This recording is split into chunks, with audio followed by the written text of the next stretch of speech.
ಹೋರಾಟ ನಿರಂತರ ಯಾವತ್ತೂ ಕೂಡ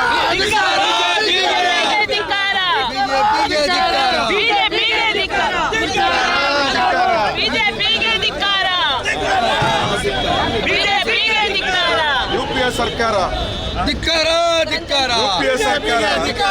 ಒಂದು ಮಹತ್ವಾಕಾಂಕ್ಷೆ ಯೋಜನೆ ಉದ್ಯೋಗ ಖಾತ್ರಿ ಯೋಜನೆ ನಿಮಗೆಲ್ಲ ಗೊತ್ತಿದೆ. ಗ್ರಾಮ ಪಂಚಾಯತಲ್ಲಿ ಈಗ ಕೆಲಸ ಆಗ್ತಕ್ಕಂಥದ್ದು ಉದ್ಯೋಗ ಖಾತ್ರಿ ಯೋಜನೆ ಹೆಚ್ಚು ಮಹತ್ವದ ಒಂದು. ಇದು ಪ್ರಾರಂಭದಲ್ಲಿ BJP ಸರ್ಕಾರ, ಅದರಲ್ಲೂ ಪ್ರಧಾನಮಂತ್ರಿ ವಿರೋಧ ಪಕ್ಷ ಇದ್ದಾಗ ಇದನ್ನು ಟೀಕೆ ಮಾಡಿದರು. ಇದು ಭ್ರಷ್ಟಾಚಾರಕ್ಕೆ ದಾರಿ ಅಂತ ಹೇಳ್ತಕ್ಕಂಥ ಮಾತನ್ನು ಹೇಳಿದರು. ಆದರೆ ಇವತ್ತು ಅದು ಬಂದು ಯಶಸ್ವಿ ಆಗುವ ಹಂತಕ್ಕೆ ಬಂದಾಗ ಅದನ್ನು ದುರ್ಬಲ ಮಾಡೋದು ಹೇಗೆ ಅಂತೇಳಿ ಬಜೆಟ್ನಲ್ಲಿ ಅಲೋಕೇಶನ್ ಕಡಿಮೆ ಮಾಡಿದ್ರು. ಈಗ 40-60 ಅನುಪಾತದಲ್ಲಿ ಇವತ್ತು ಇದನ್ನು ಮಾಡ್ತಕ್ಕಂಥದ್ದು ರಾಜ್ಯ ಸರ್ಕಾರ ತಲೆಗೂ ಕೂಡ ಸ್ವಲ್ಪ ಹೊರೆಯನ್ನು ಮಾಡ್ತಕ್ಕಂಥದ್ದು. ಇದರ ಅರ್ಥ ಏನು ಅಂತ ಹೇಳಿದ್ರೆ, ಇದು GST ಬಂದ ನಂತರ ಎಲ್ಲ ತೆರಿಗೆ ಕೇಂದ್ರಕ್ಕೆ ಹೋಗ್ತಕ್ಕಂಥ ನಿಮಗೆ ಗೊತ್ತಿದೆ.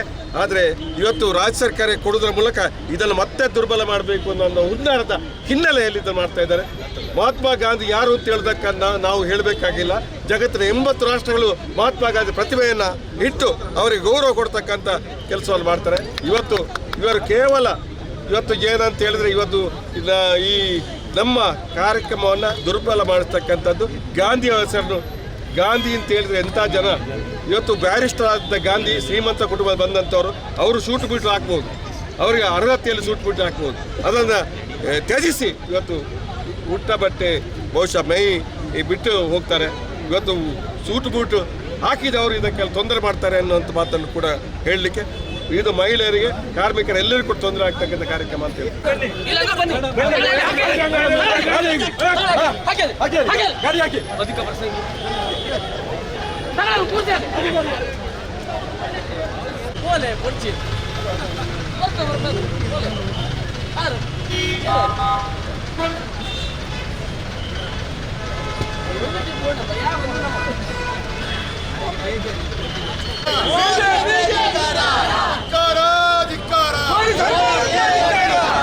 ರಾಷ್ಟ್ರಪಿತ ಮಹಾತ್ಮ ಗಾಂಧೀಜಿ ಅವರಿಗೆ, ರಾಷ್ಟ್ರಪಿತ ಮಹಾತ್ಮ ಗಾಂಧೀಜಿ ಅವರಿಗೆ, ರಾಷ್ಟ್ರಪಿತ